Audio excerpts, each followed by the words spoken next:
Hello everyone, welcome to the Geopolitics YouTube channel, your one-stop channel for news on international affairs and strategic issues in English. We are focused on UPSC GS paper 2, political science and IR optional, and all of you must have seen the rise of international affairs related current affairs in prelims of UPSC. So here you will get all that solution with free PDF and short notes to help you in a quick revision. So now let's back to our video. India and EU both are one of the largest economies in world. They both believe in democracy, multilateralism, rules-based order, globalization, green diplomacy, values, human rights and much more. But somehow India-EU relations, mainly EU as a group and India as a country, is much more below its potential. Sometimes this relation also called love-less arranged marriage. I read about this term many years back, but even today this term is relevant. I will tell you why, but interesting thing is India's relation with many EU countries like France, with which we are at almost high time on our relation, with Germany, with which our relations are also decent, and many other individual countries are quite good. But EU as a group, it's not up to its potential. So before we move forward, let's know something about European Union. European Union, EU, is a political and economic union of 27 countries located in Europe. Britain was earlier part of EU, but after Brexit, Britain left the EU. European Union was founded in 1993 and its headquarters is in Brussels, capital of Belgium. EU has developed a single internal market through standardized system of law that apply in all 27 member states. List of 27 members of European Union are on your screen right now. If we talk about importance of European Union for India, then EU in 2019 was largest trading partner of India. It was amongst the highest export destination where India mostly exported. It is even today source of US FDI, research and development funding in India, and almost 6,000 EU companies are in India providing hundreds and thousands of jobs. So all of this was to give you a context of India-EU relation. Now on May 8, first time all 27 member countries of European Union met for a historic leader meeting with Prime Minister Modi. This is first time an Indian leader will participate with all 27 EU members council meeting. You must know that last year EU was planning this type of meeting with China, but due to tensions on many issues with China, EU cancelled the meeting, and this year EU decided to hold such meeting with India. An interesting thing is that such type of meeting means EU plus 27 councils meeting has only been done with the United States. As recently in March, Joe Biden and EU plus 27 members met. So India is second country after US with which Europe is doing such type of meeting. This in itself shows that there is a change in mind, thought, tone and posture in European leaders, and they want more ties with India. Now before we see what was outcome of this meeting, let's see why EU is more interested in India. So there are many explanations. China is of course a factor. Apart from this, EU 2018 strategy for cooperation with India is also another push. EU wants a balance of power in Asia. That's why it also wants to see India as counterweight to China. If we talk about some more things, then India's itself outreach to European Union countries, both diplomatically and politically, is also a factor.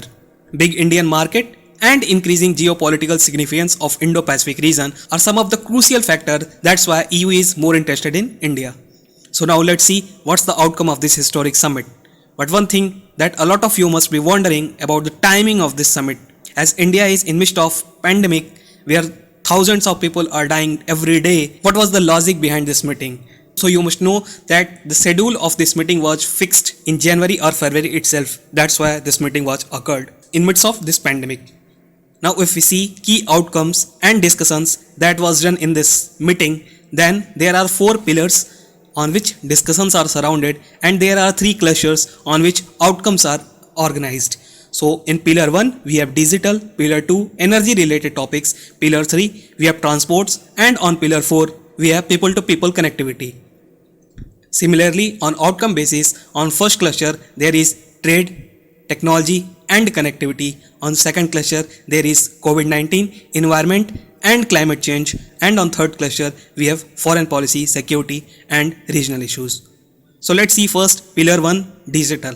It contained resilient secure networks and cyberspace, open and inclusive digital future through 5G, investment in digital forum, facilitating cross-border payment and space cooperation.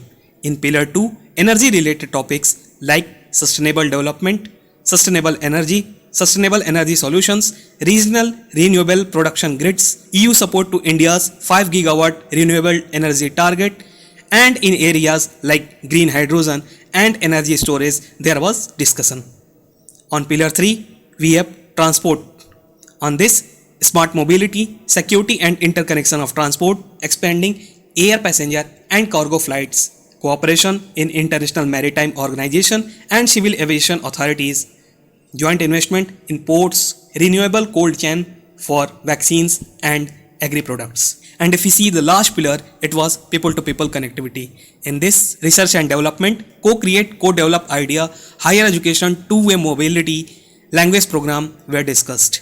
If we see the key outcome in the cluster forms, then in first cluster there was trade, tech and connectivity. In that, most important outcome of this meeting was after 8 years, India EU will again start negotiations on trade and investment. Apart from this negotiation, there is a negotiation on GI tax and investment protections.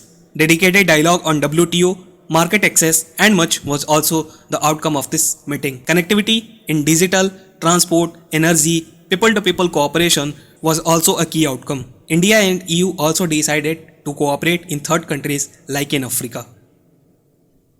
Now if we see under second cluster, then in COVID-19, environment and climate change, there is an outcome on cooperation in new and energy tech like 5G, AI and much. India asked EU to support TRIPS waiver in WTO. If you don't know what is this TRIPS waiver in WTO, then watch my this video, the link is in description. European Union will join India-led CDRI, Coalition for Disaster Resilient Infrastructure. Now on third cluster, foreign policy, security and regional issues, both India and EU agreed on free, open, inclusive, rules-based Indo-Pacific. So these were some of the key outcomes of India EU plus 27 Council Summit 2021. Now if we see way forward, then we can easily say this first ever EU plus 27 meeting with India as historic and watershed moment in a relationship. India-EU cooperation is much required to cover challenges like climate change, COVID recovery, terrorism and multilateralism. This meeting will surely provide a greater momentum, new direction to this EU-India relations. Overall, India-EU need to work on mid to long-term goals, action-oriented agenda and most importantly, implementation of all these outcomes of summit is must for progress in relationship. So this was all about India-EU Summit 2021. Hoping that you would have learned something. With that, it's wrap of this video. You can get free PDF of this video at our Telegram channel Geopolitics YouTube and our Facebook group Geopolitics YouTube. If you like this video, please consider liking it. Please don't forget to subscribe our channel. We will continue to bring quality content for you. We will meet in our next video. Till then, thank you and have a nice day.